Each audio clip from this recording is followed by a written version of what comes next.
Shalom Bapak Ibu Saudara, puji Tuhan. Tuhan memberkati kita semuanya sehingga pada saat ini kita bersama-sama boleh kembali merenungkan kebenaran firman Tuhan. Firman Tuhan yang adalah pelita bagi langkah-langkah kehidupan kita. Kembali kita akan belajar firman Tuhan tentang membangun manusia roh, yaitu membangun karakter lebih penting dari karunia. Kita melihat dalam pengalaman baik Simpson maupun Raja Salomo bisa menjadi sebagai contoh di mana mereka bangga dan merasa nyaman dengan karunia atau kekayaan yang mungkin sudah dimiliki saat itu, tetapi lupa membangun karakter yang berkenan di mata Tuhan. Jangan sampai karunia jadi kebanggaan, justru membuat kita bisa jatuh dan menyesal suatu hari nanti dalam kekekalan ketika kita menghadap Tuhan. Kita mungkin terkejut ketika kita harus mempertanggungjawabkan semua yang Tuhan percayakan. Hal itu hanya untuk diri sendiri dan mengabaikan orang yang membutuhkan uluran tangan kita. Matius 25 ayat 41 sampai 46. Semua itu terjadi karena mengabaikan dalam membangun karakter atau manusia roh. Dalam Matius 7 ayat 21 sampai 23, juga dalam Lukas 16 ayat 1 sampai 9. Yang perlu diwaspadai, fenomena karunia bisa bukan dari Tuhan. Khusus kekayaan dapat diberikan oleh iblis, sebab saat iblis jatuh dalam dosa, karunia yang diberikan kepadanya tidak Tuhan ambil. Kita melihat di dunia ini ada jenis musik yang disebut musik pemberontakan, musik yang melawan arus yang berasal atau idenya dari iblis. Yesaya 14 ayat 12 sampai 15. Di akhir zaman ini, Alkitab mengatakan akan muncul pelayan-pelayan palsu yang mengatasnamakan Tuhan, mengaku sebagai hamba Tuhan dan berkata menerima ilham roh. Hal itu akan muncul di mana-mana. Matius 24 ayat 11 dan 24. Itulah sebabnya penting memahami hal ini sehingga kita tidak takjub melihat karunia supranatural yang dimiliki seseorang, dan jangan menganggap semua tindakan dan pengajarannya selalu benar walau disertai karunia. Ingat apa yang tertulis dalam 2 Korintus 11 ayat 13 sampai 15. Kalau selama ini Anda mungkin ikut-ikutan mengejar karunia-karunia saja, mungkin agar kelihatan hebat, maka kita perlu berhenti dan lebih baik, dan itu yang berkenan di hadapan Tuhan, yaitu mengejar karakter yang berkenan di hadapan Tuhan. Firman Tuhan mengatakan, kasih tidak berkesudahan, nubuat akan berakhir, bahasa roh akan berhenti, pengetahuan akan lenyap.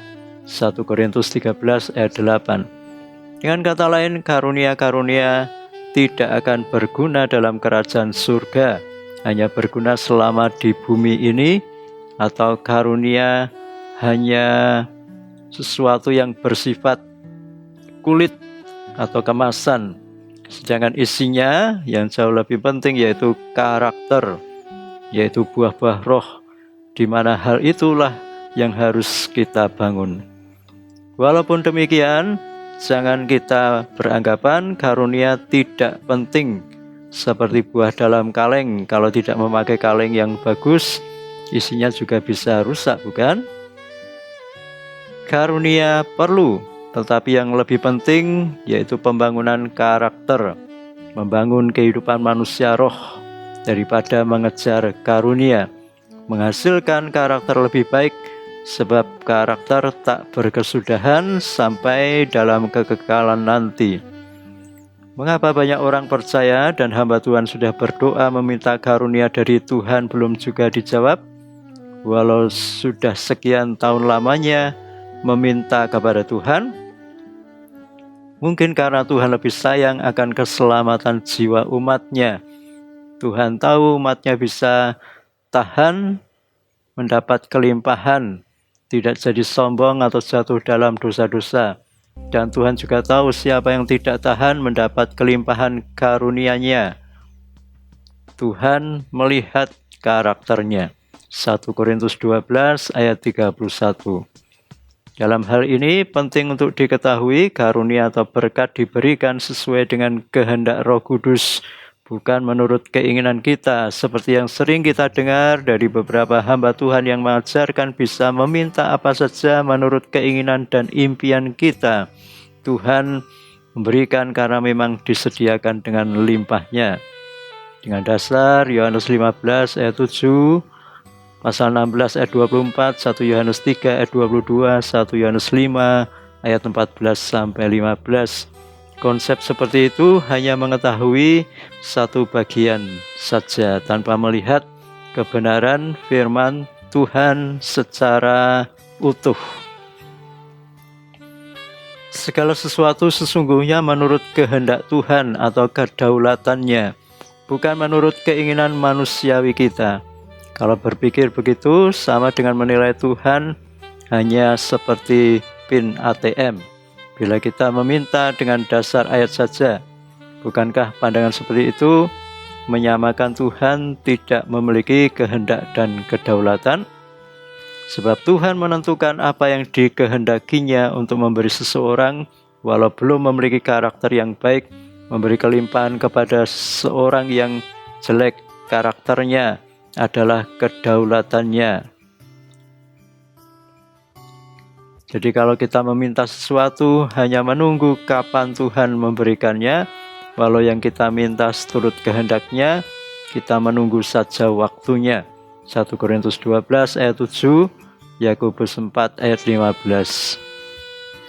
Kalau tidak memahami kebenaran dengan benar, kita bisa menggunakan pola pikir New Age yang mengatakan manusia itu adalah Allah kecil, mampu mengadakan apapun menurut kemampuan kehendak dagingnya. Itu adalah ajaran sesat dengan dalih yang dipaksakan menurut keinginan dagingnya.